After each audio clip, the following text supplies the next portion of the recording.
Hello, everyone. So, to those of you who doesn't know me, my name is Vladimir Ryshkovsky, and I'm postdoctoral fellow at the NYU Jordan Center for the Advanced Study of Russia, and the host of today's event. And so it's really great pleasure to welcome all of you at the Jordan Center, and I see that we have a pretty good turnout today, actually. So before we'll move to the discussion and presentations, I want to provide some short explanation about the agenda of our meeting. So actually, as part of my application for the postdoctoral position that I'm holding currently, I was asked to suggest the topic for the symposium, the topic that in any way related to my research interest. And very broadly, I wanted to propose something that would reflect my interest in global history and world history as a genre of historical writing, and the potential of applying world history methodology to the study of Russian Soviet history and history of Soviet socialism. So actually the idea probably doesn't sound very surprising given the conspicuous and pronounced turn towards the global in the field of Russian and Soviet studies recently. However, at the particular moment when I was thinking about the proposal, it was quite difficult to focus on methodology only. And the moment coincided with the numerous repercussions that the Black Lives Matter protests had both in the US and across Europe. And it was very interesting to observe at the same moment how this reception was intertwined, closely intertwined with the intensified public discussion about socialism. And suddenly the topic of socialism was not anymore confined to the corridors of the academia or to the esoteric leftist circles. And so I think that mainstream academia started absorbing the effects of these events, and they made one much more alert to the fact that seems to be obvious, but actually rarely reflected upon in one's own practice. That perspective produced in the process of academic writing is always situated in the field of power relations, right? And this connection between knowledge and power rarely reveals itself directly, but usually is mediated or sifted through some disciplinary filters and conventions. And in times of crisis, and I believe that we are going through this kind of crisis right now, long-standing disciplinary conventions actually can be questioned, and previously marginalized voices and subjective perspectives brought to the center of disciplinary gravity. So eventually this reflection about the importance of historical and personal positionality in shaping academic frameworks provided an interpretive lens, which I decided to look on the global and socialist component of my initial idea. And so here, the key proposition behind the meeting that I formulated as that the pursuit of global historiography and global historiography of socialism, including, entails not simply a distinct methodology, but also a set of different and truly global experiences and points of view. And in the case of studying socialism, how we used to do it in the last 30 years, it actually points to a vexed question, which had been rarely discussed in the field. And this is the question of the post-Cold War disparities in knowledge production about socialist past. So after the collapse of the state socialism, there was general enthusiasm shared, I think, on both sides of the Iron Curtain, that finally the blind spots, ideological blind spots of the Cold War can be put to rest and universal objectivity achieved. And this enthusiasm, however, often obscured the fact that the end of the Cold War meant the incorporation of the former socialist countries into hierarchically organized system of global capitalism, and economic and ideological incorporation inevitably was accompanied by epistemic subordination presented as a triumph of universality. So this loss of epistemological sovereignty has meant neat and rarely admitted division of labor. So local scholars from former socialist countries, usually where their empirical research was acknowledged as pretty sound, but they were rarely accredited with novel ideas and perspectives, deemed to be pure purview of the neutral experts with positions in Western academic institutions. But at the same time, this very system of institutional epistemic disparities, I think, was not without its own dialectical twist. So because this system actually allowed new cohorts of scholars from the post-socialist space to get degrees in prestigious institutions, basically to acquire proficiency in the language of global academia.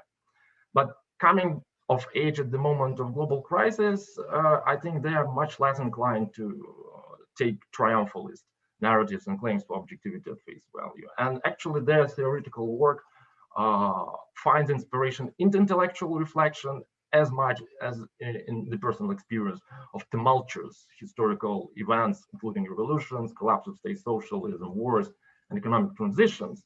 And in short, I can define them as border thinkers, using the term of Walter Mignola, who are living in and navigating multiple worlds and crossing numerous borders.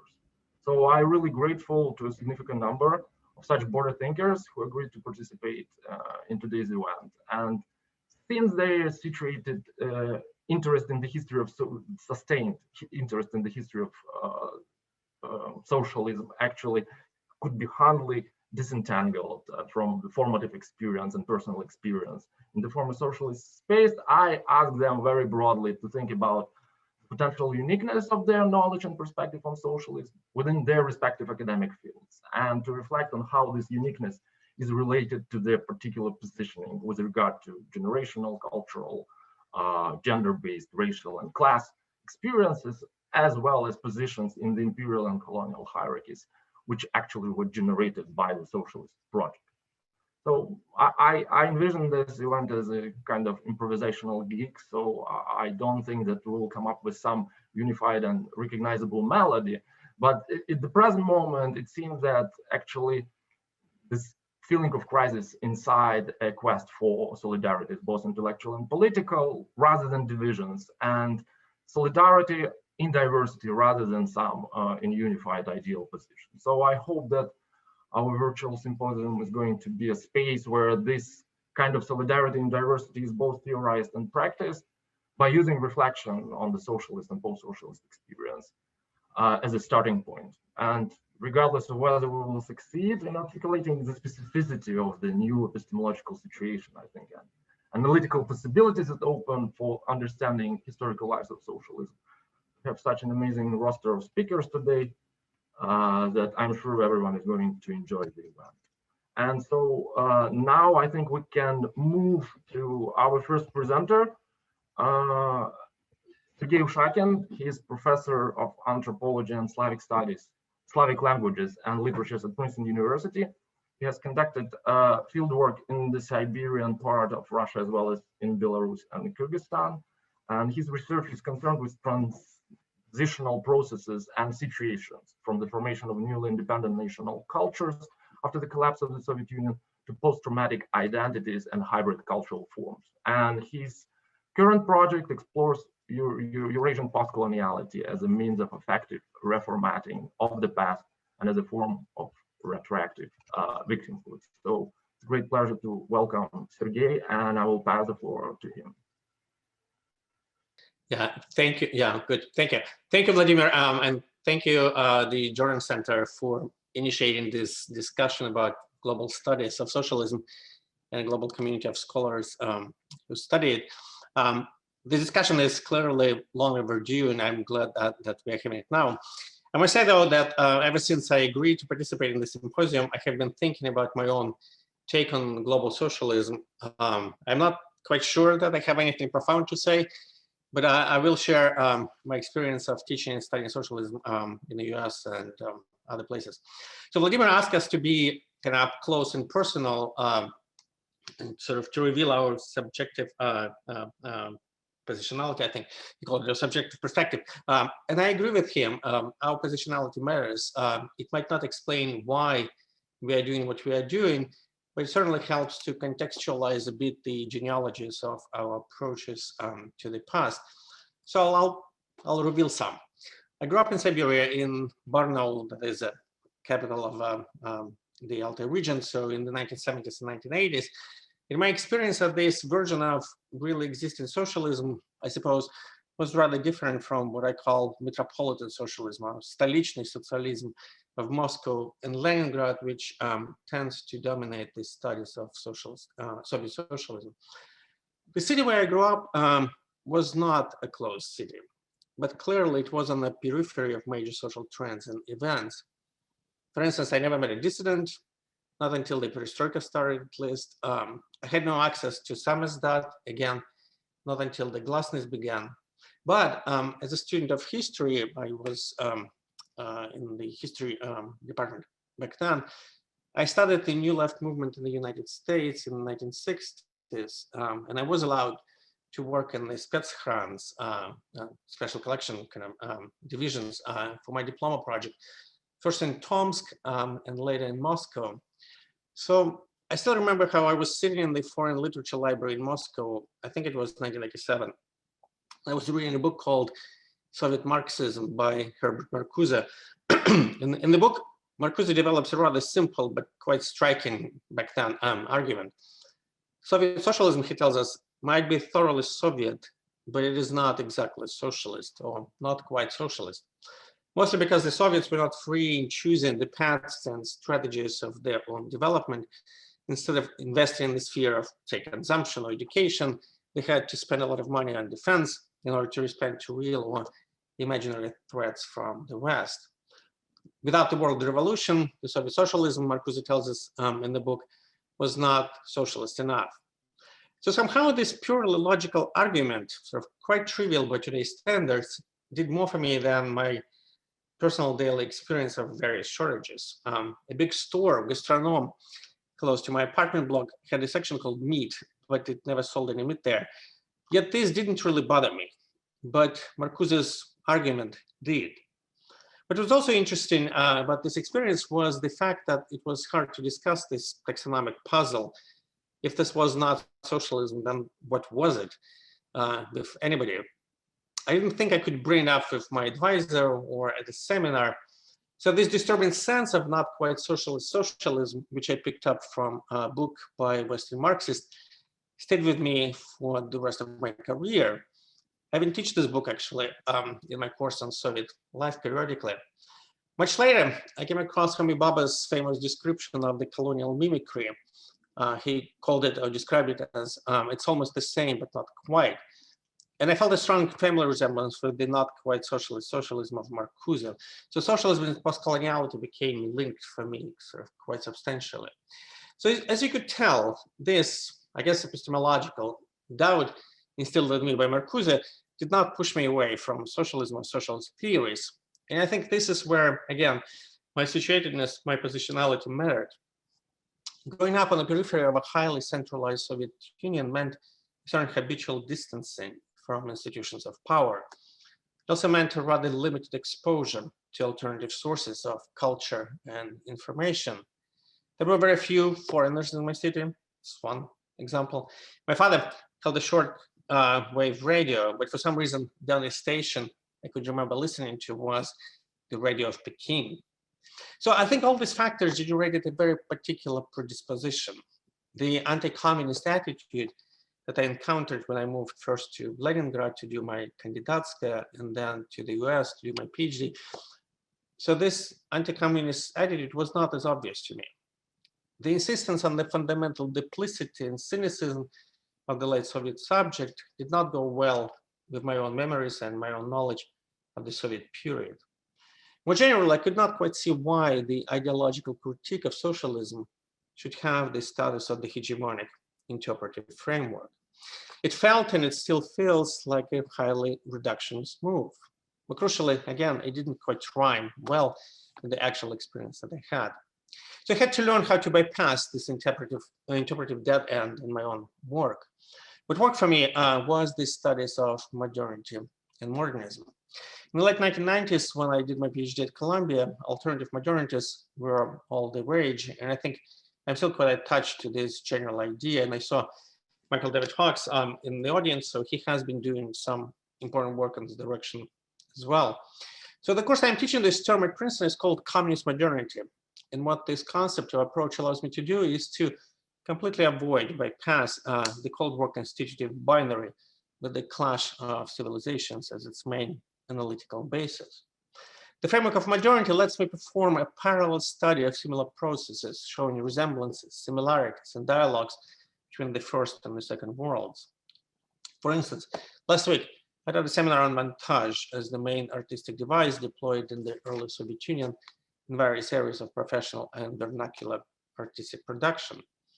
Among the texts that we've read was a piece by Lev Kuleshov called, surprisingly, Americanism, that presented montage in American films as the paradigmatic device for the new Soviet cinema.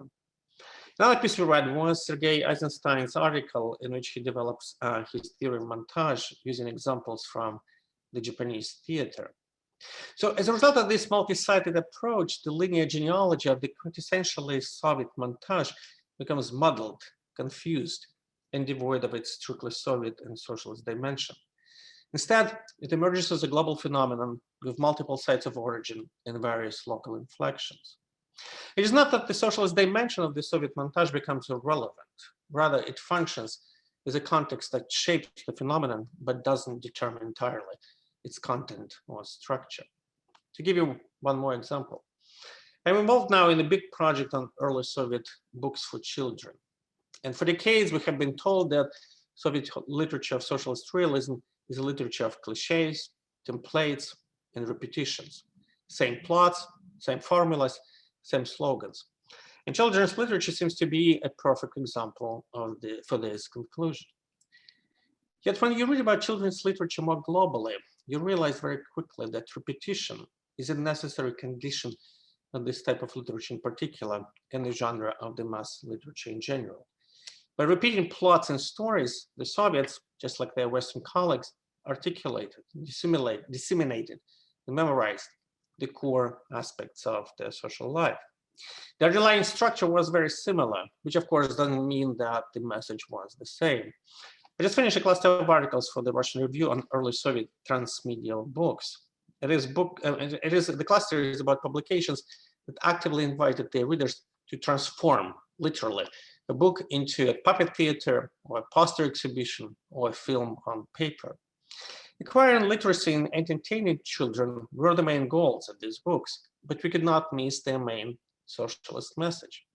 Entertainment was conceived within a larger approach that emphasized the importance of constructive and creative labor. Young readers did not just learn how to read books, they also learned how to transform them through their manual labor into a different substance. In other words, I think we could learn about socialism and its history if we could learn more about socialism and its history if we focus on practices and practical reasons through which this socialism was realized and brought about, instead of being consciously blindfolded by focusing exclusively on my ideological slogans and assumptions. And then this brings me to my last point, about the value and pitfalls of studying ideological representations. Apart from being influenced by studies of modernism, my approach and methods were also significantly shaped by post-colonial and subaltern studies. And one of the projects that I have been working on the last decade or so is a book on post-colonialism of communism.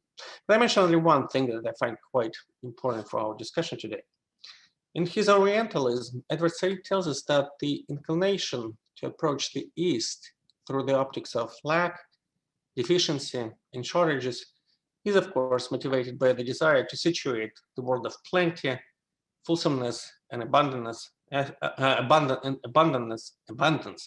elsewhere. So this was a good epistemological vaccine for me. Said's ideas made me quite conscious and apprehensive about the desire to approach Soviet socialism almost entirely from the vantage point of its collapse, which tends to devolve very quickly into endless litanies, negations, and self-victimhood.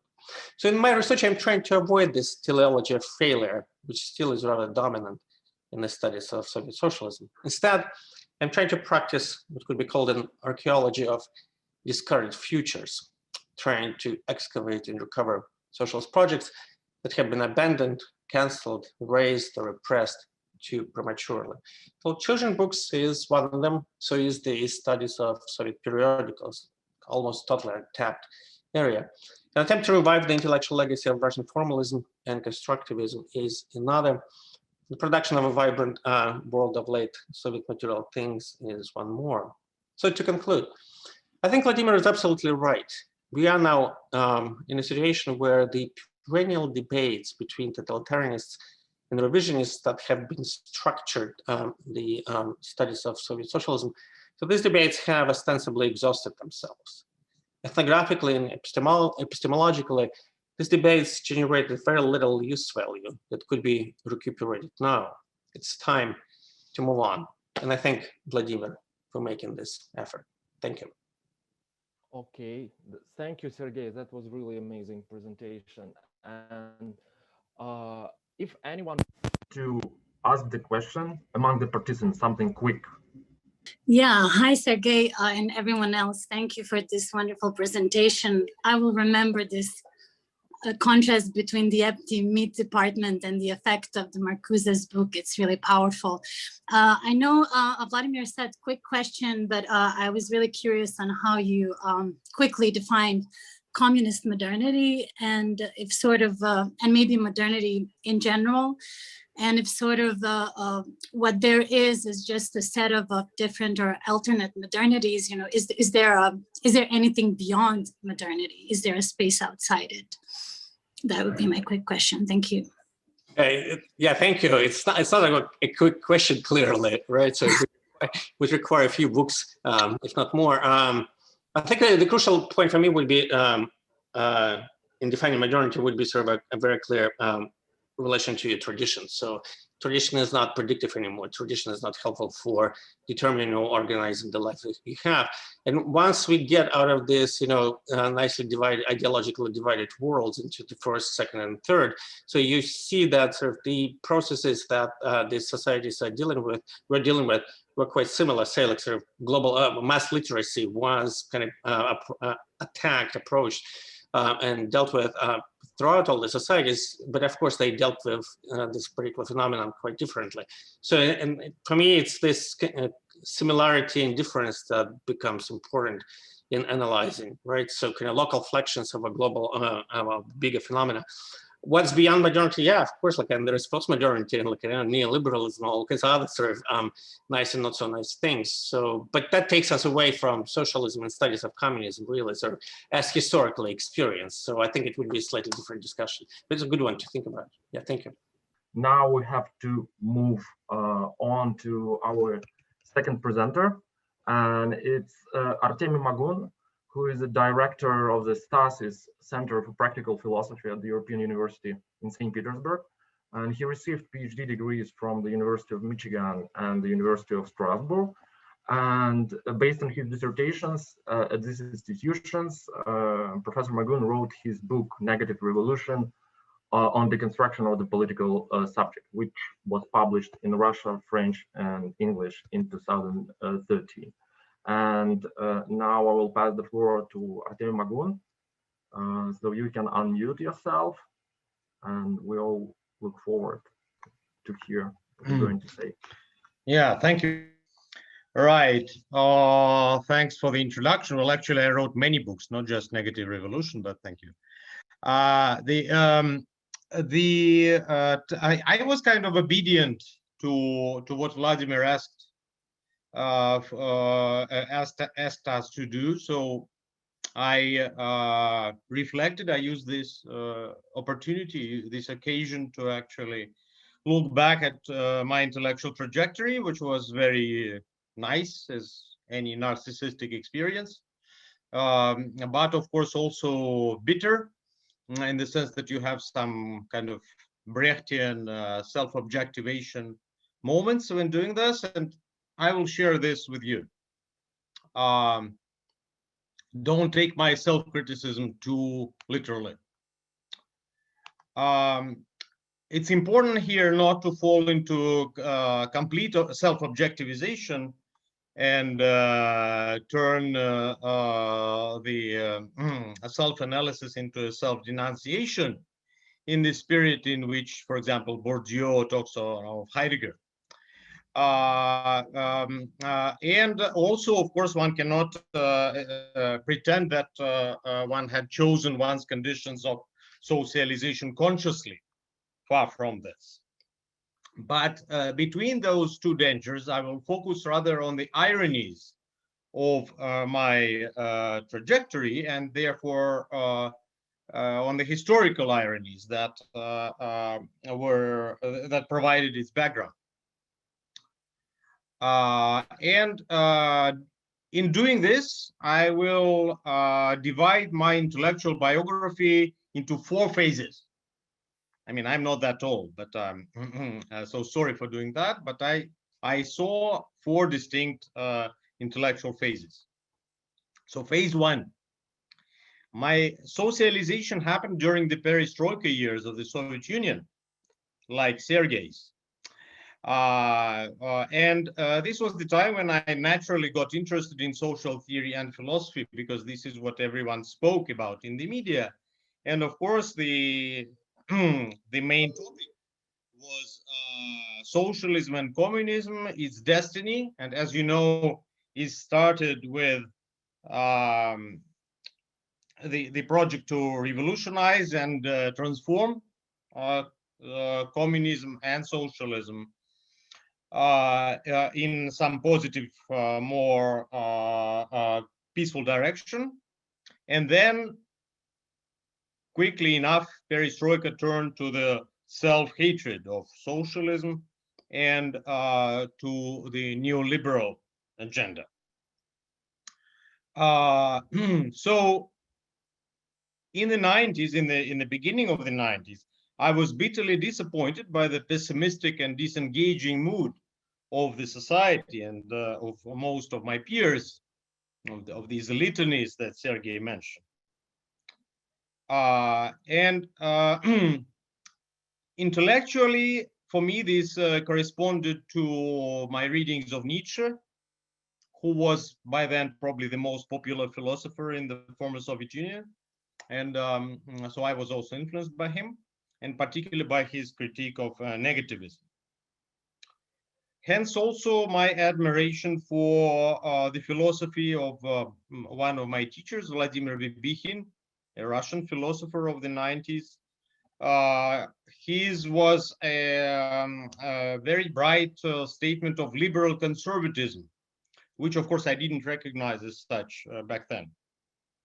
But he also was playing this game of affirmation against negativity, and this became my own philosophical concern from then up to now. Now, ideologically, for me, and this, unlike Sergei probably, originally this went into the direction of anti-communism. I saw Soviet Union then as a pathetic old regime, style French Revolution, to which the genuine opposition was modernist. Modernism and postmodernism as kind of modernism of modernism. This was for me an alternative.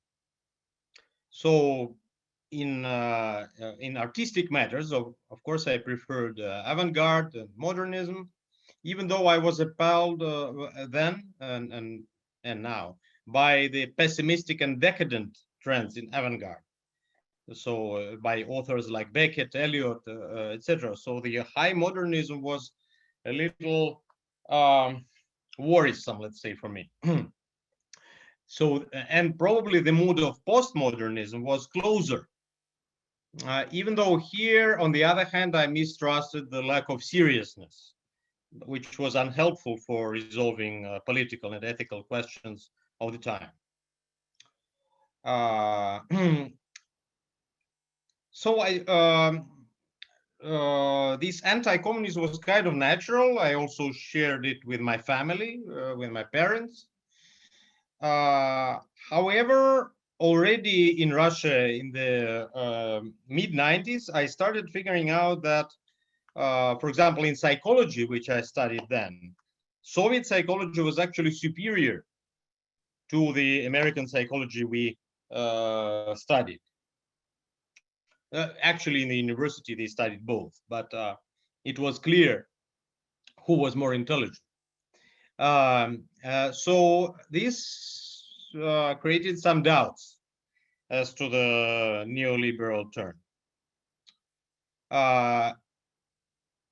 I generally was sympathetic with the neoliberal economic agenda then, but I couldn't understand the incapacity of the neoliberal leaders to do the real democratic politics or to carry through the revolution that they started or that they contributed to. And actually no one from the neoliberal reformers dared to pronounce the word revolution. They were afraid of it.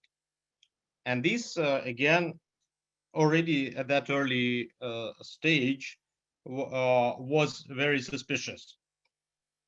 So in 1996, I went to study to the University of Michigan, went to America. Again, here my trajectory is similar to Sergei's, but I studied political theory there.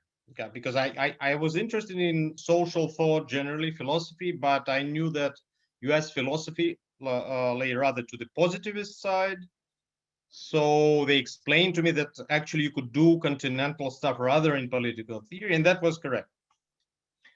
So I wanted to be where this stuff was, modernist, continental, and politically relevant. Now, phase two. Being in America, within probably 1 or 2 years, my ideological allegiances changed. I moved increasingly to the left, to the towards the Marxist sympathies, towards the critique of liberalism, and that was, of course, the influence of the mood in U.S. academia of the time, in the U.S. Social theory. Even though, of course, U.S. social theory includes its liberal and left sides, but the continental thought that I was interested in was rather classified as left and associated with a subversive or deconstructive attitude. So this kind of went together, and I started to see why. So the leftist radicalism in United States, it correlated with the intellectual one. Therefore, I found an intellectual correlate to my collectivist sympathies, which pre-existed in the literature on radical democracy, mostly. And I'm still deeply influenced by this political trend, even though I don't identify with it necessarily. Socialism as such was still on the margins for me. And even now I have doubts about socialism. Socialism as such is mainstream. Socialism rules in Europe. It's a novelty only in the United States. Socialist parties are in power.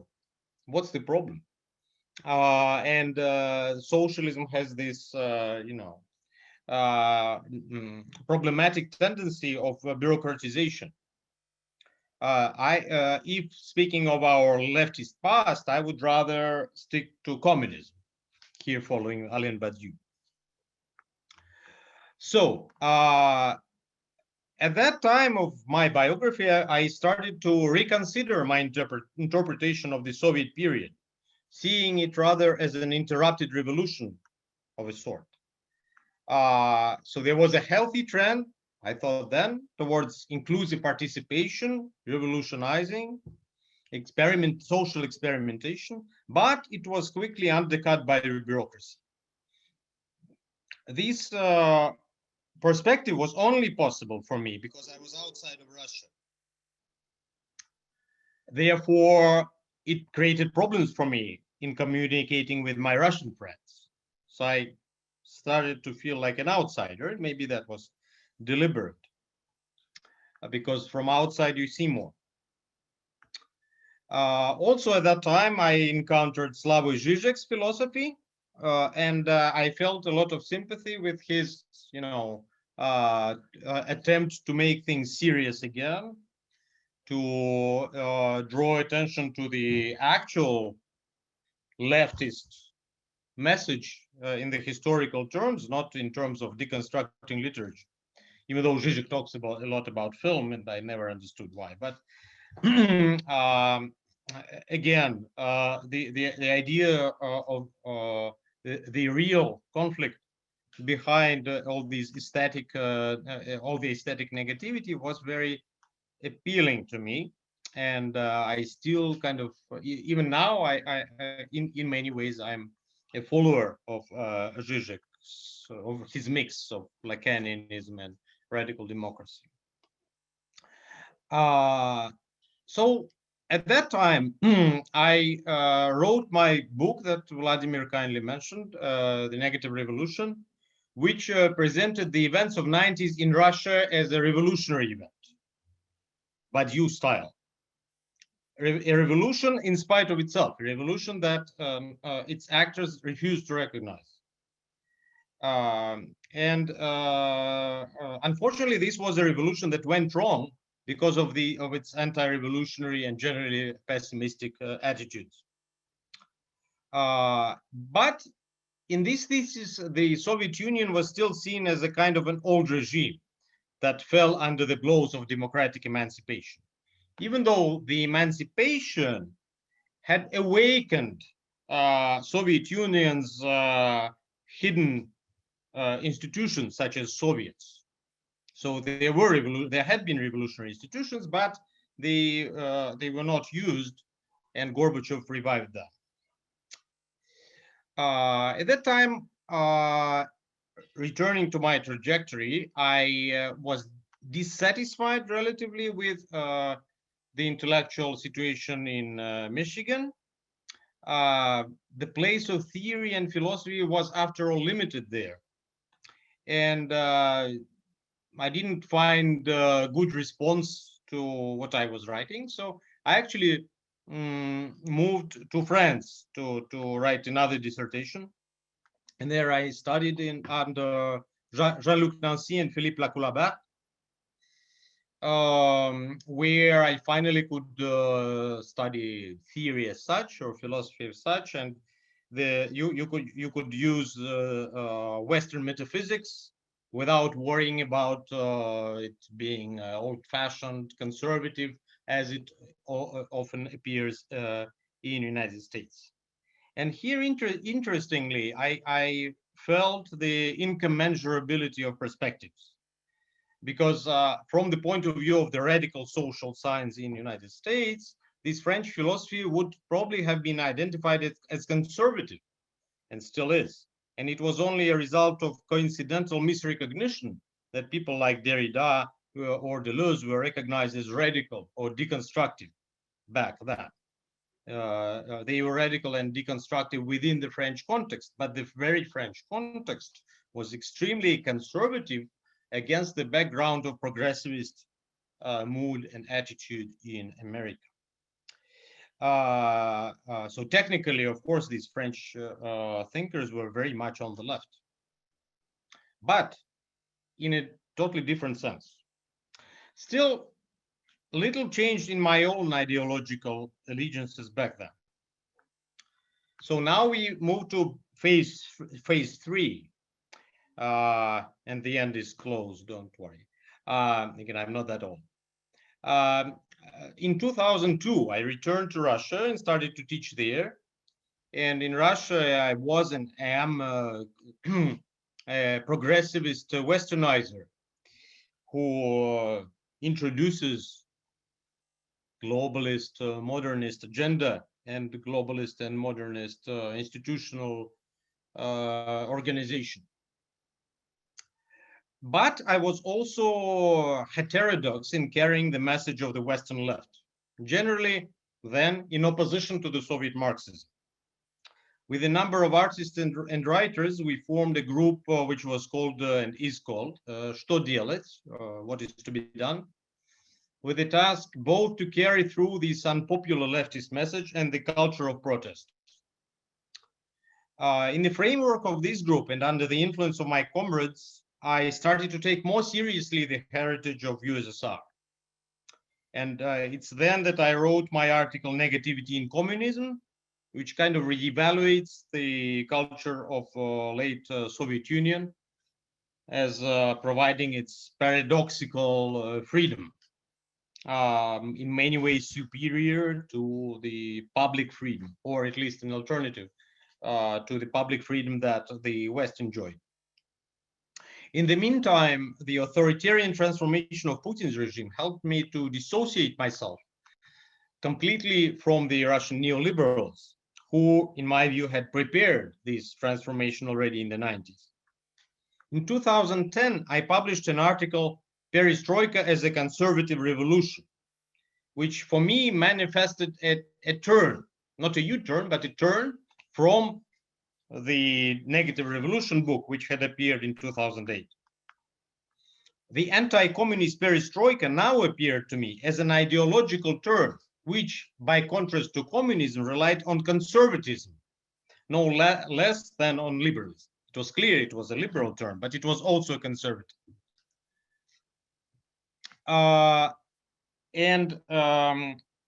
Therefore, I thought the Soviet intellectuals, in their anti-socialism, they actually became conservatives.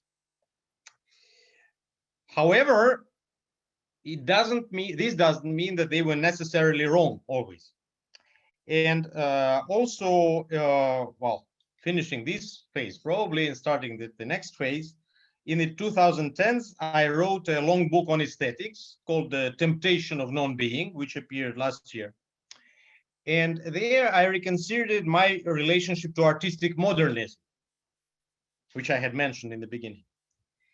I thought that modernism, being a negativist phenomenon, was problematic in this sense. And Soviet neoclassicism, as this alternative modernism, speaking with Sergei's words, he spoke about alternative modernities, but here it's alternative modernism. Was this affirmative or an optimistic alternative to modernism in many ways? I mean, it's kind of obvious, but it's worth considering in depth, and I'm trying to do this.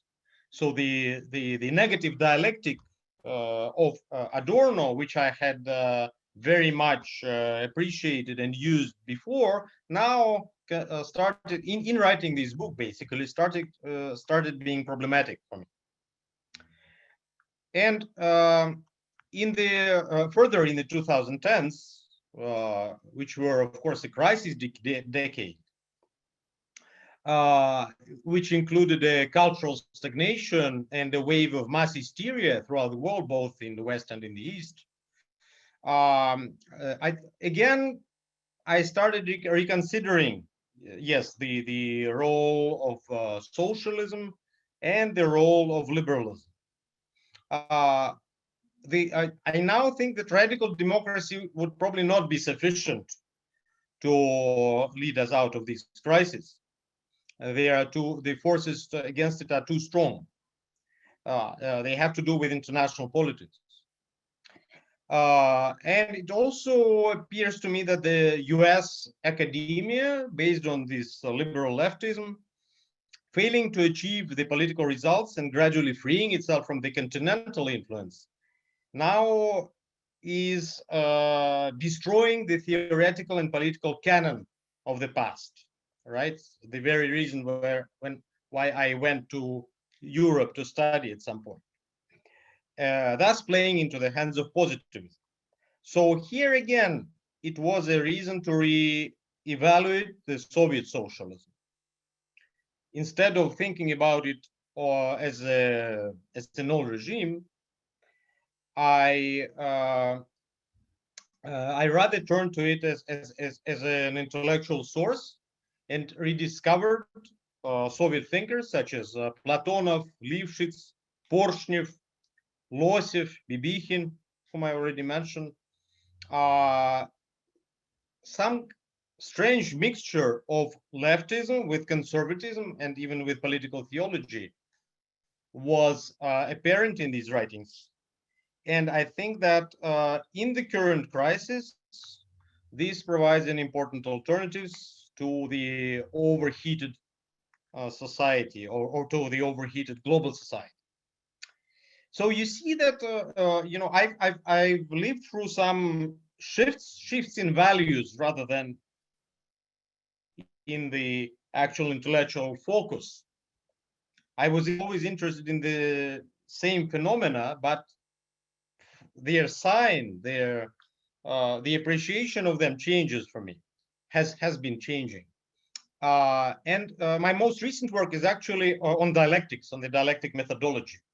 After finishing the aesthetic work, and I also wrote a book on ethics. Now I turn to dialectics as such, and I already published a series of popular articles, kind of as an entry into the field.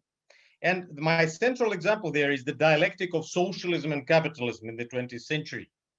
So socialism and capitalism as such are distinct political projects and economic projects, but historically situated.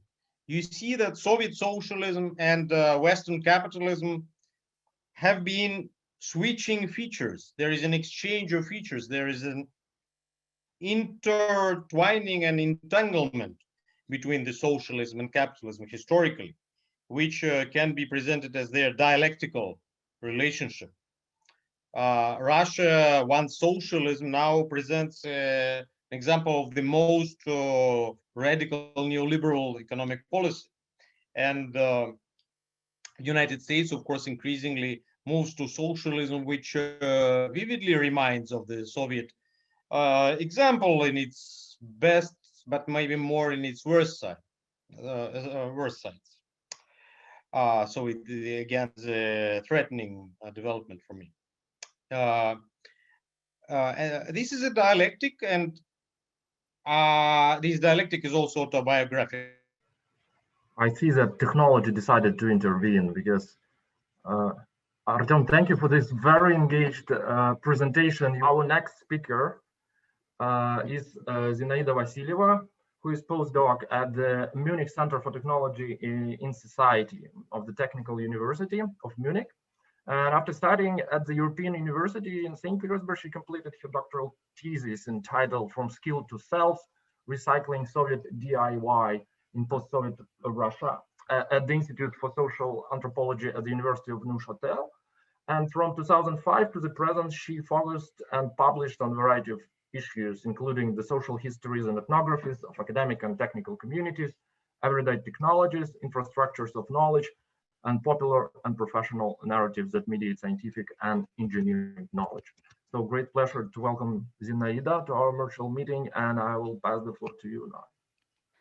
Thank you, Volodya, for this presentation.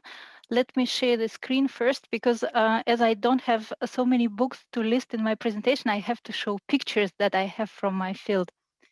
So thanks again, Volodya, for inviting me for this symposium. And I'm glad that I present after Sergey and Artemy, because in different sense, I think my presentation resonates with both of them, but in a slightly different directions.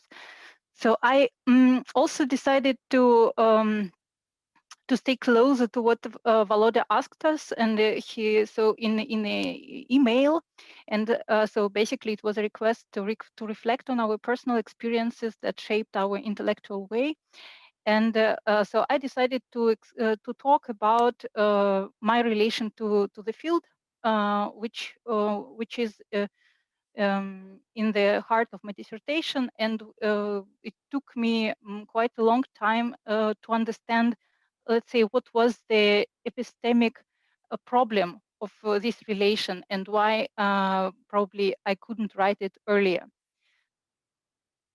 So let me start with the next slide. So in anthropology, the reflective work with the distance toward the field belongs to the basic methodological toolkit. During the field work, anthropologists always find themselves in the situation of approaching and distancing the object of their studies, while cognitively, emotionally, and often physically entering and leaving the field. However, the work of entering and distancing the field might be articulated differently in various fieldwork contexts, and depending on the original positioning of the researcher in relation to his or her field. One great divide in a hypothetical classification of the fields can be drawn between the so-called foreign or distant fields and the so-called home fields, when anthropologists study their own societies, as in my case.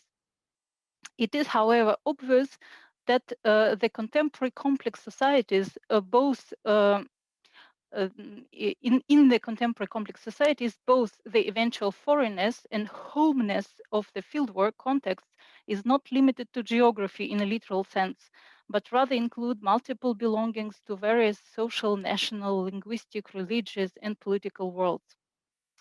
The more foreign is the field, the more it overwhelms, surprises, and challenges in every new situation when apparently strange or unusual behaviors and interactions require understanding and explanation. In contrast, the more familiar is the field, the more distancing work is required to estrange the familiar and render the familiar foreign and unknown. According to anthropologist Pirano, what truly defines anthropology is a particular relationship between the scholar and the observed, the field. In my today presentation, I will discuss how this relation can change in the context of the academic migration, when the position of the home anthropologist gets transformed due to the everyday immersion of the researcher in a new social, political, economic, and epistemic context. Our today's conversation is implicitly or now explicitly inspired by the post-colonial writings and the decolonial move. The organizers invite us to reflect on our intellectual biographies and, I quote, to connect the arc of an individual life shaped by particular familial, historical, political, social, cultural, and economic circumstances with the emergence of a distinctive itinerary of scholarly political concerns, end of quote. With such a proposal, we are all invited to follow the track of great post-colonial thinkers, that is to build on our personal experiences and vulnerabilities that are due to our subjective existence between several epistemic worlds, and reconsider these experiences and vulnerabilities as resources for knowledge production and, importantly, for political partaking. Such an invitation is not innocent, however. Moreover, it is provocative and to some extent risky, considering multiple structures of academic inequalities that shape our life, our intellectual and political concerns that brought us here, and importantly, keep shaping our lives during this workshop and after it. While looking for an appropriate language that would convey a biographical message and at the same time would not produce an effect of lamentation, I decided to stick to the genre of tale. In what follows, I will continue with a tale about Avoська.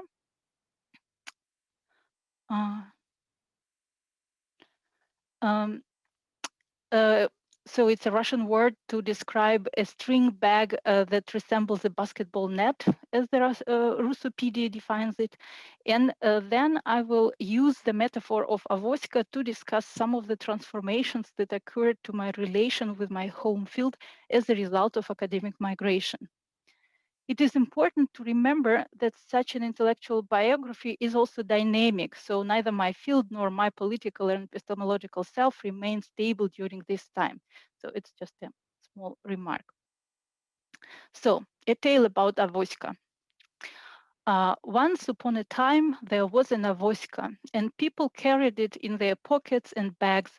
No one noticed Avoськa, except if the net broke through.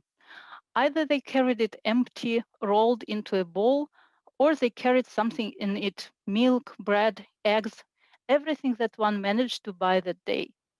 But one day, something changed. Avoськa got noticed. People started talking about it, writing about it, arguing about it. Avoськa began to mean a lot of different things, and for some reason, most of them were quite bad or sad things. Poverty, queues, shortages, and even mutual control. Even the very materiality of Avoськa, its unpretentious and humble netness and wholeness from the word whole, started to be interpreted as an insidious plan, as if Avoськa was designed specifically to make visible what one has inside, so that the neighbors could see. For 10 or 15 years, the Avoськa remained under quite a strong interpretative radar. It was displayed at the exhibitions, it animated pages of academic articles and popular books. On these pages and exhibitions, Michel de Certeau, Jean Baudrillard, Michel Foucault, Roland Barthes, and other great philosophers discussed the humble phenomenon of avoska.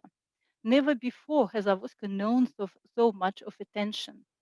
Yet people didn't carry avoska in their pockets any longer. In the everyday households, avoska either was thrown away or was it stored and forgotten somewhere under the ceiling and in the garage. But it took another 10 years until people remembered about avoska again. This time, not so much in the universities and museums, but rather on the eBay website and in small startups in creative industry. Well, now I stop with my tale and I continue with a quick analysis of challenges of the academic migration. The main task of anthropological work, to put it simply, is to explain fragments of social realities by looking at them from the local points of view and by constructing such a description that would coherently make sense of meanings and values of the field partners for both natives of the field and outsiders, including academic and ideally general audiences. When I started studying the material culture of self-made in Russia, with a particular focus on the late Soviet period, I was still located in St. Petersburg. From this perspective, I worked at home, and my main audiences were my senior Russian academic colleagues and my field interlocutors, who I imagined as average Joes of the Russian society, like my parents indeed. My parents were neither dissidents nor academic professors. However, in practice, my field did not really work as a home field because the focus on the late Soviet period automatically framed me as an outsider. Most of my subjects were 20 to 40 years older than myself and addressed me as a young person who needs to be explained how it was before. Thus, my field was a hybrid of both home and foreign fields. However, the generational foreignness of the field, which usually means the distance and constitutes an important resource for constructing an analytical perspective, did not really work in my case. To summarize the difficulty of this task, I show you a couple of pictures that I took in the field in 2008-2010. On the first slide, one can see a wall of a regular Soviet apartment with a small portrait of Stalin next to the wall lamp.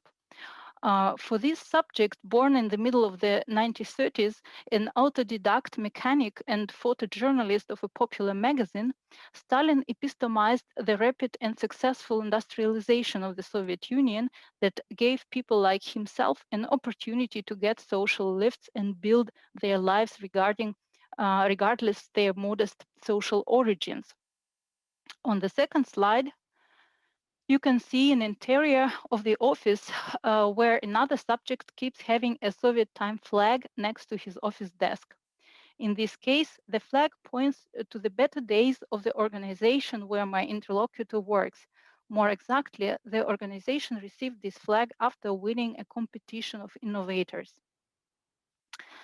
Although both examples are rather extreme expressions of what I regularly encountered in the field, it would be correct to say that many, if not most, of my interlocutors shared the feeling of belonging to the great national narrative, ranging from strong and reflected statements, as on these pictures, to the elusive nostalgic remarks on the loss of values of solidarity and collective good. Indeed, as Yurchak demonstrated, for great numbers of Soviet citizens, many of the fundamental values, ideals, and realities of socialist life were of genuine importance. However, what interested me in my research were not the political affiliations of my field partner, be they clearly expressed or, on the contrary, avoided and omitted in their narratives, but rather the everyday material culture and its discursive rootedness in the cultural fabric. From this perspective, political affiliations were, of course, the integral part of this fabric, but only a part among other layers and facets of social reality. Finding a language that would be adequate to the sensibility of the field and at the same time to my domestic audiences proved to be a challenge. On the one hand, following anthropological tradition, I tried to convey the perspective of my interlocutors in their own terms. On the other hand, my senior academic advisors, who in their turn experienced the Soviet period just like my interlocutors themselves, claimed their authority to interpret the Soviet past in a particular way and rejected my interpretations when they didn't fit theirs. During my early presentations, I encountered various reactions, ranging from expressions of disgust toward my empirical material to self-defensive remarks during a conference. Like once it was said, don't think that we all were up to the shopping spree, which is not a quite correct translation from «Не думайте, что мы все бегали за шмотками», when the focus on the material was too strong. Under the circumstances, first, I experienced my move to Western Europe, Switzerland in my case, as a form of epistemological liberation. However, this liberation was not so much due to alternative analytical frames, but rather to a general indifference and lack of opinions regarding my field, where few had any stakes. Yet, this liberation was shadowed by the new forms of domination that I faced. First of all, I quickly realized that all the symbolical capitals that I enjoyed in Russia, in the metropolitan city, as Sergei mentioned it, as I'm coming from St. Petersburg, had no meanings in my new place of living. Moreover, it was exactly this loss of the privileges that I was taking for granted at home that allowed me to fully realize how privileged indeed I was back then. To put it briefly, the more hours I spent in the queues of the migration offices, the more hours I spent on the bullshit small jobs, the more visa rejections I've got while applying for academic purposes, the stronger I felt my physical and political proximity to my field and to my field partners who kept flags on their glory days next to their work desk. And to avoska, which can be exposed in a museum as a cultural curiosity of an abnormal society, but doesn't have a voice to talk for itself. What I shared with them was the realm of the post-Soviet subject who was subjected to multiple precarities, be they experienced at home or abroad. So more or less biographically, I can say that it was also the moment when I realized that my true focus was not on the late Soviet period, but on the post-Soviet reflection about the Soviet period. In other words, the experience of migration, even though academic, fully exposed me to the modern apparatuses and practices of classification and identity making. I was economically limited by a specific paragraph. I was regularly interpreted according to my nationality. Finally, I was gendered. Moreover, the experience of migration helped me to fully embrace the power of the discursive hegemonies. As a Russian national, I was regularly asked to comment and, in a way, to respond on some political events, an uneasy task in the context when the common sense about Russia is produced by the mainstream newspapers and TV news. So I'm close to the conclusions. Geographically, my field was not close any longer. To do field work, I had to raise money for the trip and to plan it in advance, at least partly. In contrast, subjectively, I was now surely much closer to my subjects. By disenchanting the myth of the West that many of my field interlocutors, but also of my domestic audiences shared, I increasingly discovered similarities between the socialist and Western orders. I politicized myself and consciously looked for a language that would allow reaching beyond the unhelpful and misleading dichotomies like East and West. And the final kind of anthropological vignette. So back to Peirano, if anthropology is defined by the particular relationship between the scholar and the field, then in the context of academic migration, this relation acquires an additional layer of complexity, namely the relation between the scholar and the new context of living, which daily immerses the scholar in a new field, the field which, however, exercises a lot of power upon the researcher. Thank you. Thank you for this wonderful presentation. It was true Avoyska blues, and so in our improvisational gig, you provided some nice solos. So we can move to our next presenter. It's Zuhra Kasimova, who holds an MA in comparative history from Central European University in Budapest, Hungary.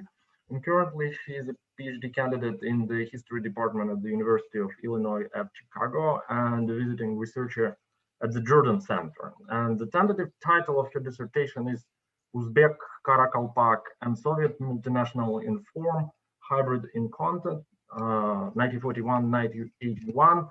And actually, she recently received the IDRF research grant to complete her research abroad. So congratulations. And I will pass now floor to you, Zuhra. Thank you very much for the introduction, and thank you, Jordan Center, for inviting me to be part of this panel. I think I'm the only graduate student on this panel, which makes it equal parts flattering and intimidating. I will try to be very brief in trying to combine my personal experience with being born in Soviet Union and my research interests, so we can proceed to the next presenter or to the questions.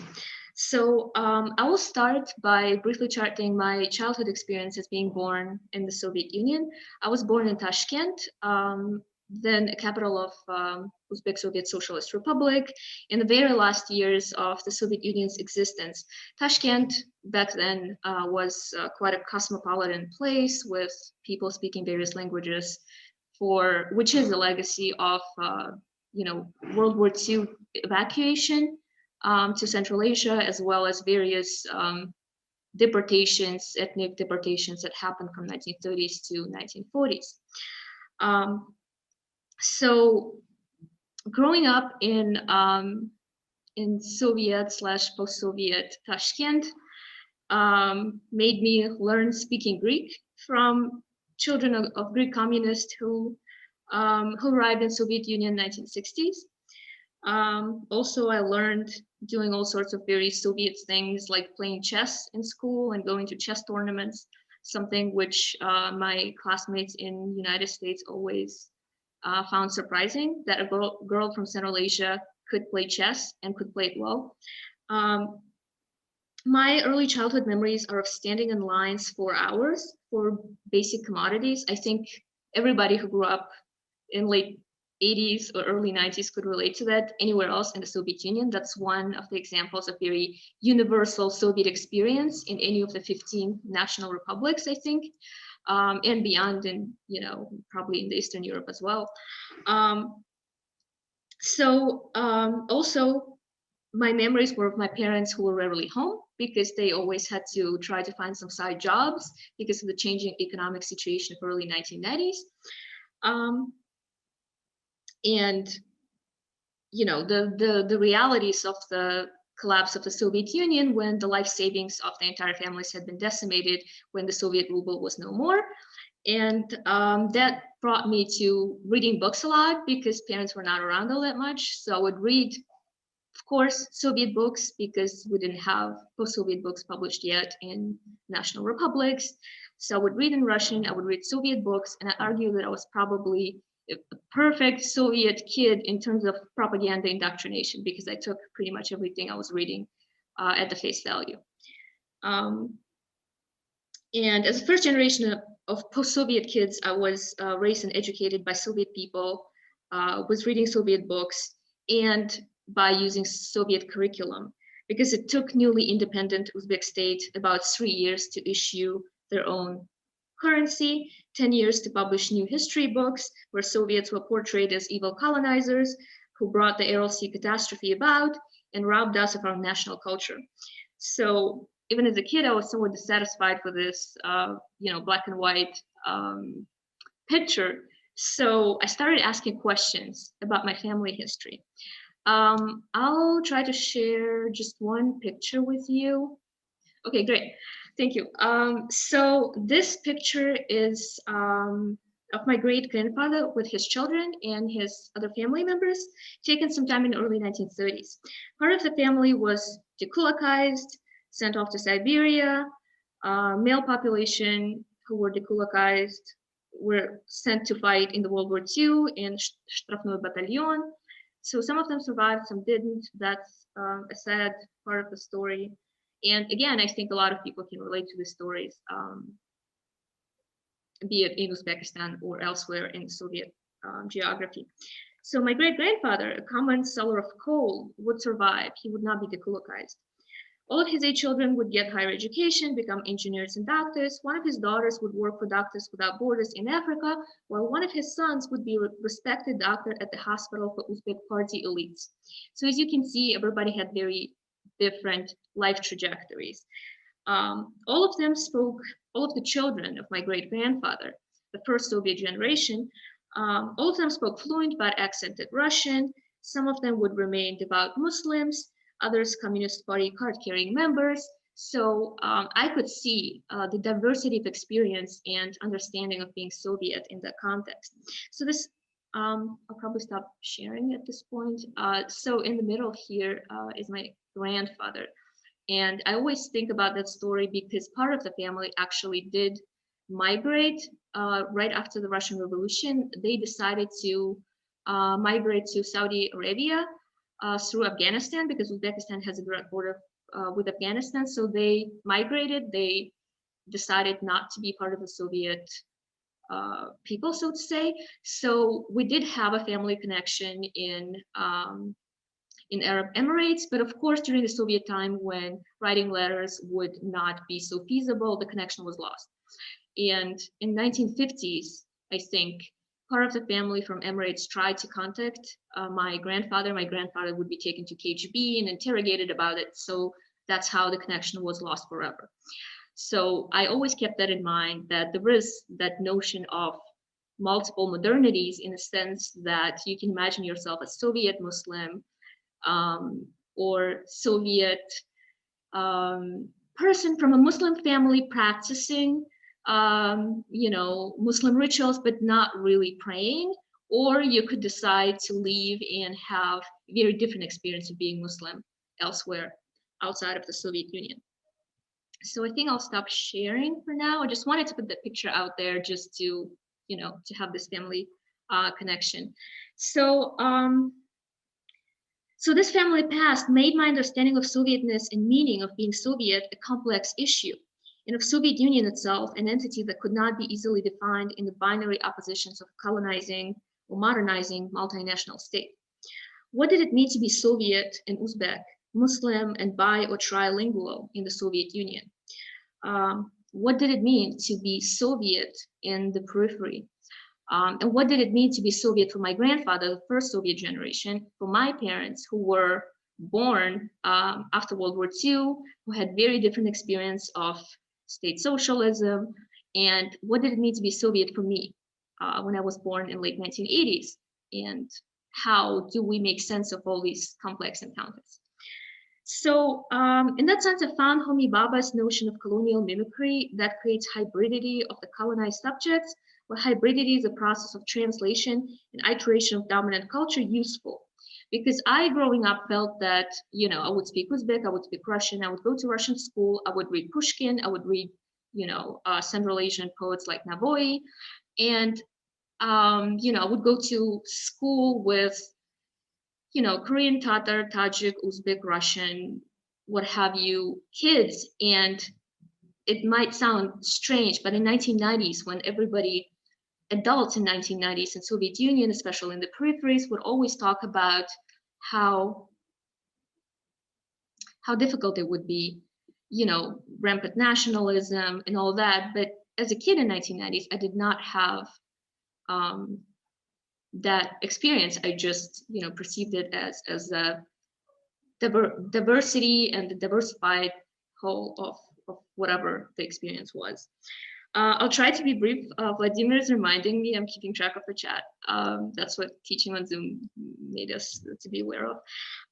So linking Homi Bhabha's hybridity to Soviet type of hybridity that I see in myself and in the previous generations of Soviet people, I would think that Bhabha's approach identifies hybridity only within the colonial discourse that gets hybridized from within and denies any subjectivity of the colonized subalterns who cannot speak. Hence, this definition of hybridity cannot be usefully and easily applied to the Soviet to the Soviet context, I would say, because Bhabha's definition basically has this clear-cut colonizer versus colonized opposition, leaving no space in between. So instead, it suggests going beyond the debate about the nature of the Soviet project as either rigidly colonial or modernizing, or the questions of subversion and opposition to the regime. My approach is informed by tradition that reevaluates rigid post-colonial oppositions in light of the actual historical experiences of people whose complex self-identifications, networks of communications, and choices persisted regardless of the regime's attempts to stabilize and systematize the grammar and structural forms of human diversity.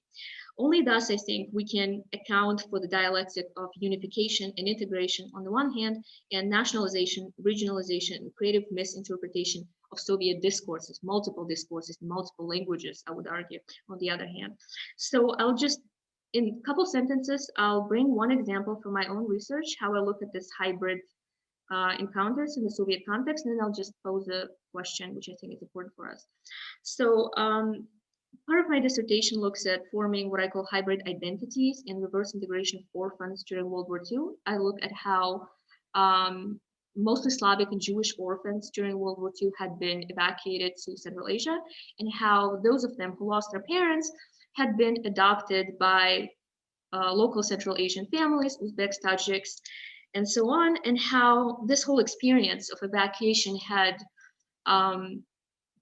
altered the whole understanding of Sovietness for both parties, for the evacuees and the host society as well. Because usually when we look at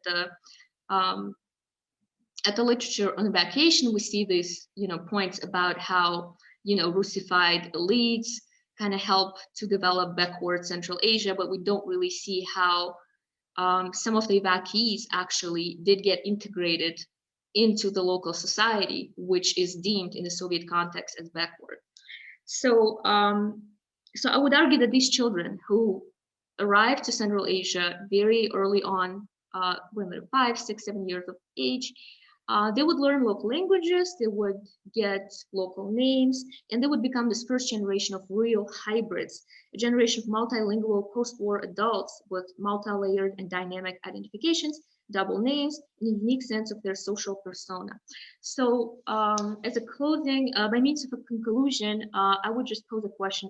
Do you think it is methodologically useful to look at Soviet experience, especially that of late socialism, generation of 1960s, 1970s, and 80s, in terms of hybrid experience, hybrid modernity, and hybrid identities? What are the caveats in adopting this research position? Thank you. Zuhra, thank you very much for this presentation and for sharing some experiences. Only you provided some visual material for us to get along with your talk. So does anyone have any questions now to Zuhra to react immediately? If not, I think we can move to our last presenter on this panel. So let me introduce to you Galin Tikhanov, who is a George Steiner Professor of Comparative Literature at Queen Mary University of London and a recurrent invited professor of intellectual history at the Higher School of Economics in Moscow. He is the author of 5 books and co-editor of 11 volumes of scholarly essays, and his most recent book is The Birth and Death of Literary Theory, Regimes of Relevance in Russia and Beyond. And he's currently completing Cosmopolitanism, a very short introduction commissioned by Oxford University Press. So Galin, welcome. And I will now pass the floor to you. Thank you very much for this kind introduction and for the invitation to Vladimir and to the Jordan Center for hosting us all. So I thought I should probably resist the temptation of indulging in narrating my own intellectual biography, but I still want to make some references to it. And to resist this temptation, I thought I should start in the present and work my way backwards. And my current project, as Vladimir very kindly mentioned, is a little book on cosmopolitanism. And in that book, I try to differentiate this notion that we tend to take sometimes as self-explanatory and rather homogeneous. And I try to discern two distinctive types of cosmopolitanism that differ substantively from one another, although they sometimes also converge. So I do insist that cosmopolitanism is not a homogeneous concept. In fact, there are two different types of cosmopolitanism, which I can call, for brevity's sake, cultural and political. They do not coincide, and there is an underlying distance between them. Cultural cosmopolitanism, let me for convenience say, call it Herderian cosmopolitanism, has at its core the appreciation of difference. And language is central to this understanding of the world as the site of interaction between distinctive cultures, which can be translated into one another, but can never be entirely reduced to a denominator of firm commonality. The other type of cosmopolitanism, which I call political cosmopolitanism, or for convenience sake, as a shorthand, Kantian cosmopolitanism, rests on a different assumption. It is usually language neutral and sees the world as a place that evolves towards some measure of homogeneity.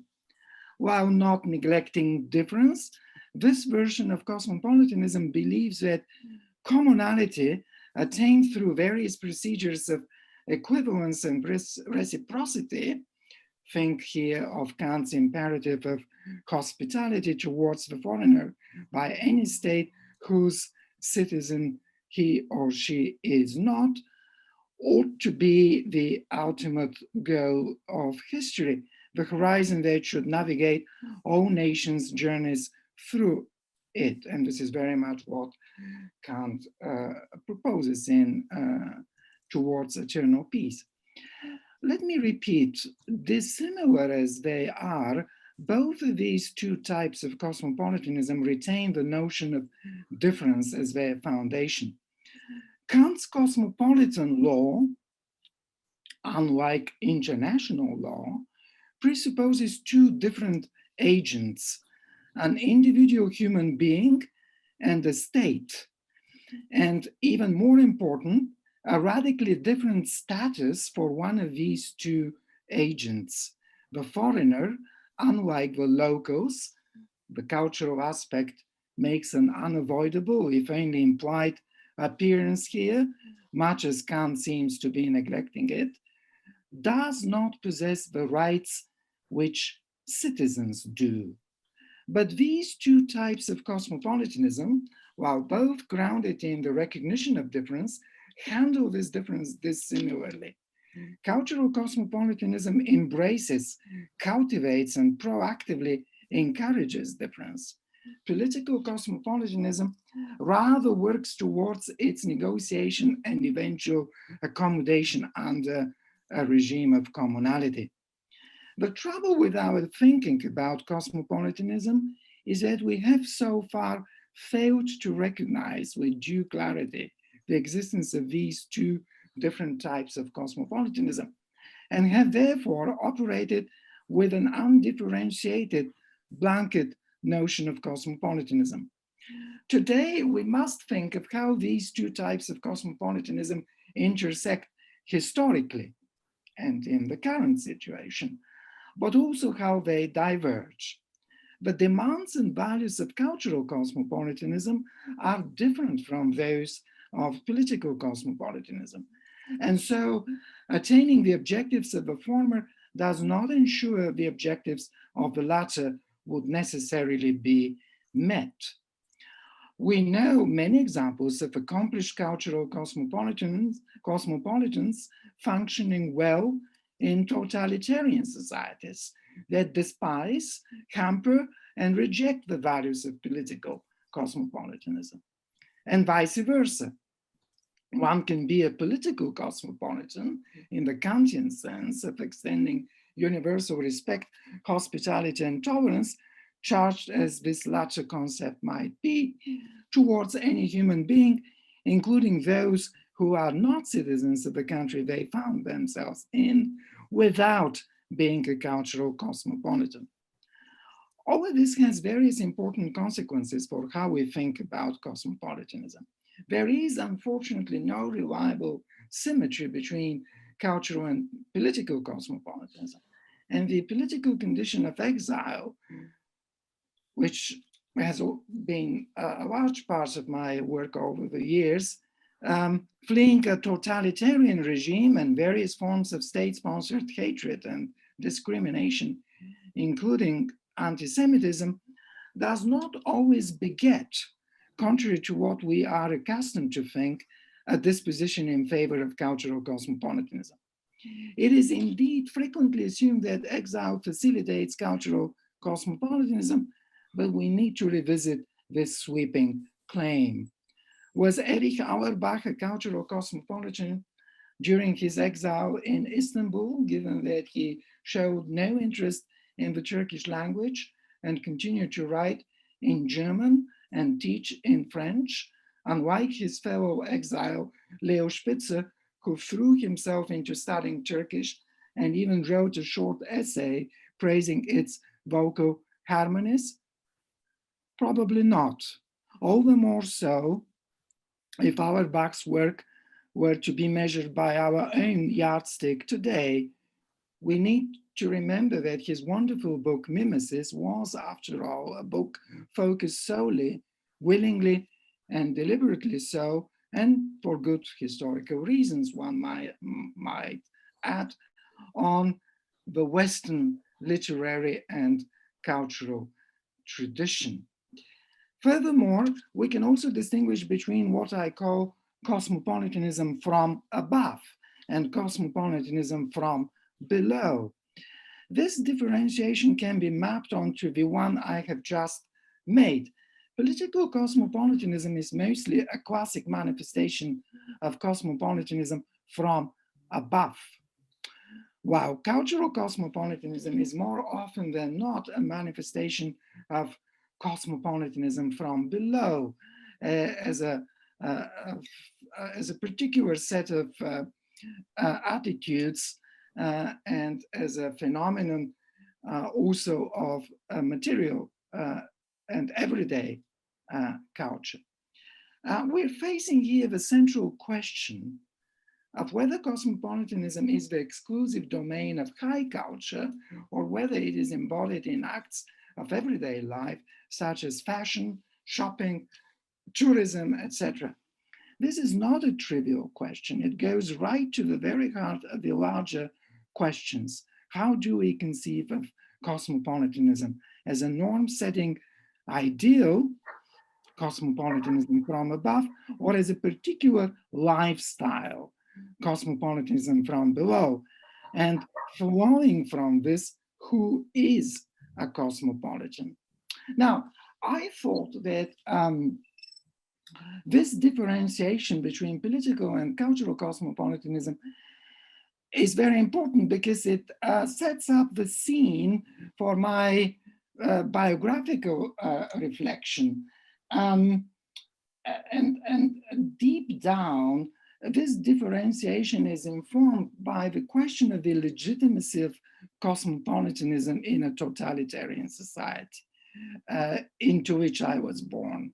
and in which I spent my formative years. When I arrived in the United Kingdom in 1993, very soon this rise in interest in cosmopolitanism became evident, particularly towards the end of the 1990s and early in the 21st century. But this conversation was coming entirely from within the Western liberal discourse, often without a realization that the very notion of cosmopolitanism and the very category has an explicit Western baggage. And there were two different versions of this Western discourse. One which was politically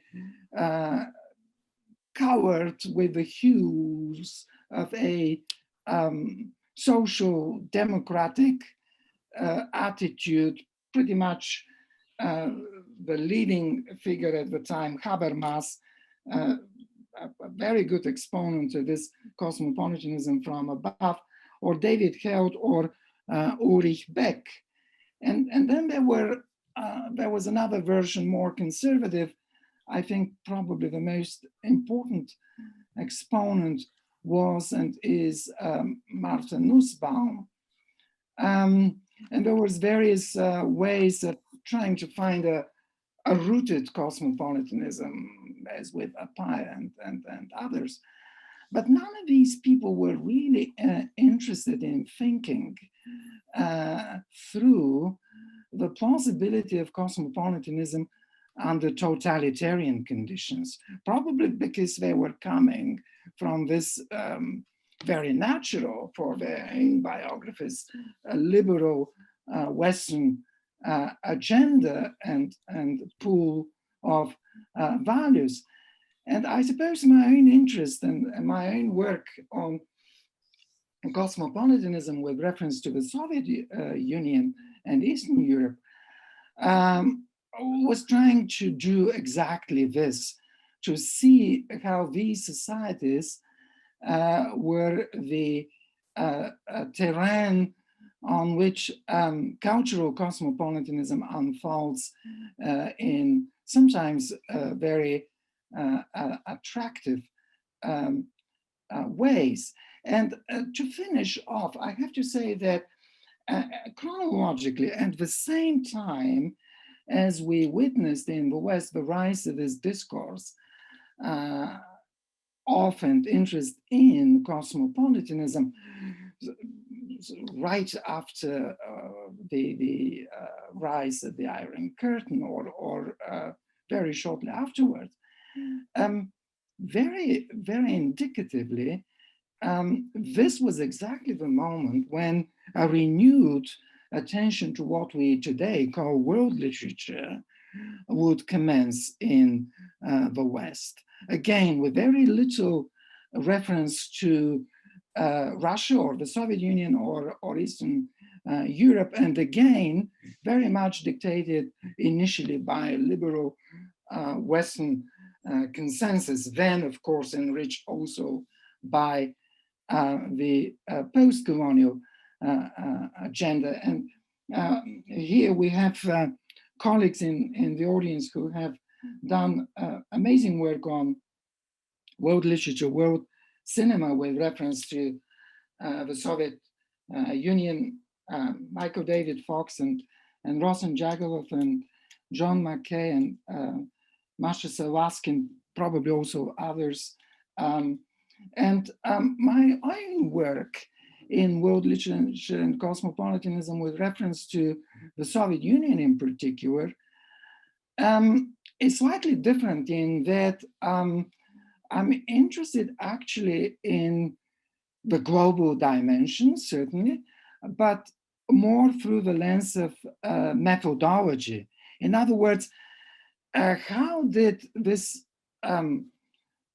awareness of the global position that the Soviet Union occupied at the time filter through to underwrite particular methodologies of how you write the history of world literature in a demonstrable and seriously non-Occidental-centric, non-Eurocentric way, which the Soviets did, and did in a very concerted and sometimes in a seminal way. And in that sense, my intellectual biography, I could probably say, may have led me to these concerns at the intersections of intellectual history and literary scholarship, and with my background of growing up in the very late 60s, actually in the 1970s, and being educated primarily in Eastern Europe under socialism, not with Russian as my first language, and with a very in close proximity in my years at school to both German and Russian as languages and as literatures. And one of my fond memories, and to complete on the expected personal note, are my weekly visits to the Russian bookshop in my native town, because in Bulgaria, under socialism, each district center and the city in which I spent my childhood and my school years happened to be a district center, even though it was a town of 50,000 or slightly fewer citizens. So each of these cities would have a Russian bookshop. And because of this artificial system of currency exchange, the Bulgarian currency would be stronger than the Soviet ruble, believe it or not. And with the pocket money you would get as a schoolboy in the late 70s and the early 1980s, you could be a fairly rich customer in the Russian bookshop, where the multi-volume editions of many a writer would await you, and many a philosopher too. But the thing I remember most fondly from these visits is the unique smell of the Russian printing ink, which I'm sure many of you recall, wherever you may have spent your childhood. So yes, I'll finish on that personal note with renewed thanks also to my fellow panelists for this opportunity to think together about global socialism through the prisms of our own biographies. And cosmopolitanism is just a way for me to think precisely this globality. Thank you. Galin, thank you very much for your reflection. Does anyone in the audience, because now we have this opportunity to unmute you, to pose some questions? Thank you for great presentation. I'm very, very glad that I attended it because I was doubting, should I, should not. And I really amazed by all presentations. And but my question is to Zahra. If you had a choice to choose between your life right like now or your life of, let's say, your parents fully in the Soviet Union, or your life in Arab Emirates or whatever country your relatives moved, what would you choose, and what would be your first, second, and third choice? Where, if you really had the choice, if by some magic. To be very brief, I'll just reply in one sentence. Где родился, там и пригодился. Meaning, for those who don't speak Russian, that basically where we're born, that's a perfect place for us. Okay, I understand that. So you, of course, most people choose their own life, but what would be your second choice? Soviet Union or Arab Emirates or whatever country your relatives moved? Hypothetically speaking, hypotheticals are difficult for historians. I would choose United States. Okay, so there was no choice for United States. Okay, so thank you very much. Leila, I think. Yes, thank you very much. My name is Leila Saifuddinova. I am interested in the questions of modernity and Soviet modernity and colonialism in Soviet context very much. And thank you very much for fantastic panel. It was all very interesting, and I will have a lot to think about for a long time. One, maybe not a question, but more a reflection that maybe I would like to hear more from each of the presenters. So as I was listening to you, I was very much impressed how time and space always played a role, especially when discussing positionality, how they always played a role in how this Soviet modernity and this relation to coloniality was discussed. And I was just thinking, like, can we really speak, like so we used the words periphery and metropolitan, like metropolitan was actually St. Petersburg or Leningrad rather than Moscow, but peripheries were quite like more varied. But can we really say that it was one Soviet modernity in Tashkent and in Barnaul or in Baku, where I was growing up? And what is also the let's say the impact on time? Because, like, for example, listening to Zuhra, I was thinking that I was growing up in Baku earlier, but I saw a very different collapse of Soviet modernity with destruction and violent destruction of this multi-ethnic urban culture and things like that. So that really shapes a very different take on coloniality and post-coloniality in Azerbaijani and Baku context. So I'd like to maybe hear a few words from each of the presenters on that. Thank you so much. Sure, yeah, I think it's a wonderful question, Leila. Thank you very much for articulating it so helpfully. I think you're absolutely right. So the problem is that the picture of socialism that we have tends to be kind of a picture of socialism from the capitalists, as I've said already. And once you start bringing in different localities and different temporalities, this general picture crumbles. It falls apart. It becomes completely irrelevant and inadequate to describe the experience that actual people on the ground have.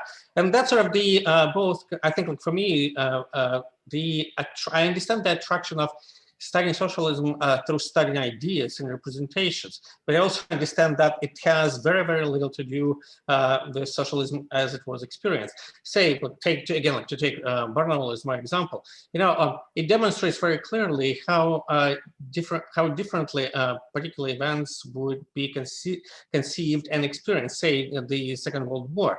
For Barnaul, actually, it was a good thing, right? In a sense, because the evacuation of huge plants basically revitalized the city. So it turned the city, sort of completely provincial one, into a major industrial center, right? But, you know, probably it was a very differently experienced, say, in places like Stalingrad or Leningrad, right?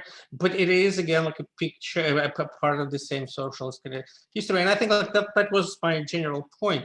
I think we would have a much more adequate picture of socialism once we start moving away from socialism as a history kind of ideas to socialism as a history of diverse experiences, right? Well, Thank you, Sergey. Zina, did you want to respond quickly? I have a very quick response. Thank you, Leila, for your question. And well, I think so. What I wanted to say that it's really I mean, the fact that we all at this moment, not all, but many of us have to deal with the concept of socialist modernity is because we don't have anything else. And it's really helpful to say something that we would like to say.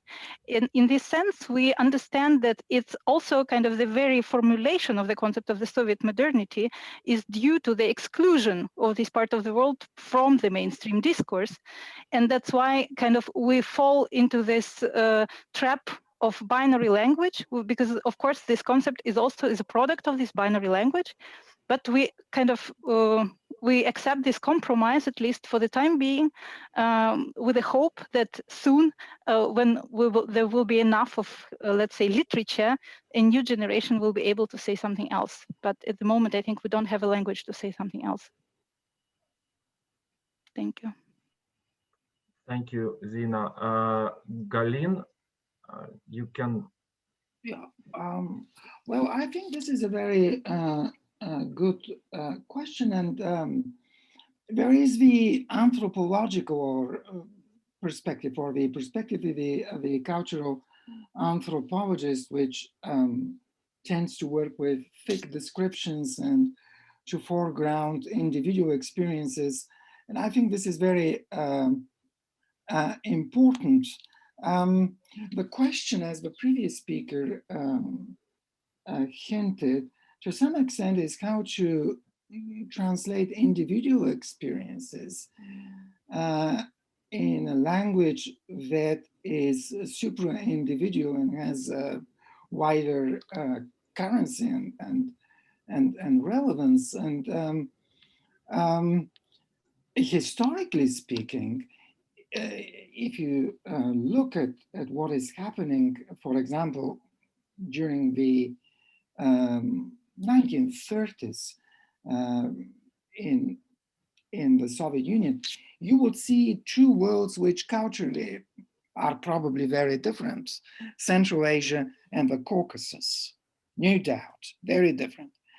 But how were national literatures and national canons constructed at the end of the 30s? In a very similar way, following a very similar mechanism, both in Azerbaijan and across the Caspian Sea in Uzbekistan and in Tajikistan. So we have to be mindful of differences and not to lose the potential of the anthropological inquiry here. And just as much, we have to probably still think of how to retain a notion of regularity and something that recurs as a recognizable pattern. Thank you, Galin. And I will just intervene very quickly as a follow-up to what you said and what Zina said. The importance of the socialist modernity. But I would say across the presentations, we have not only mentioning of modernity, but general concepts in general that we need to talk about it. It's either modernity or modernism or post-coloniality. So it's certain tags that were quite fashionable and important analytical tools in the 90s and in 2000s. And some signposts, conceptual signposts that we still have to refer to make this conversation meaningful. In the sense that we have multiple experiences, and at the same time, we're trying somehow to anchor the experiences in certain analytical language that will allow us to communicate and translate these experiences to a common language. But the important question eventually, the origins of this concept, that both modernity, tradition, or post-coloniality, there was a certain horizon that is attached to this concept. And I think one of the goals that I had in mind while organizing, do we have any potential, or do we have enough experience, do we reflect enough on that experience to make inroads into this conceptual terrain? Because how long we're going to wait, until something will happen, and we will start questioning them or putting them into different and more critical light. And so the idea is that maybe this perspectivism actually may help us to approach it more critically and eventually to find some ground to finding new frameworks and new ideas about how to approach that past. And definitely it's laden with this field of power that I was talking about. And I think in each presentation we saw that it's both Eurocentrism, Occidentocentrism, whatever how you will call it. And this epistemological disparities, I have to admit, they are reproduced in the current academy as well. So it's my very quick intervention, and I hope that we can talk about it later during the second session, because now it's already 1:06, and I don't want just to deprive you of your lunch, because everyone needs to rest a little bit and refresh for the second session. So I still see the hands raised here. You can write your question in the chat, and so I will be able to tell our presenters what you want to ask, and I hope that we will pack it in the end of the second session. And for now, let's make a break and enjoy your lunch, enjoy your break. See you soon.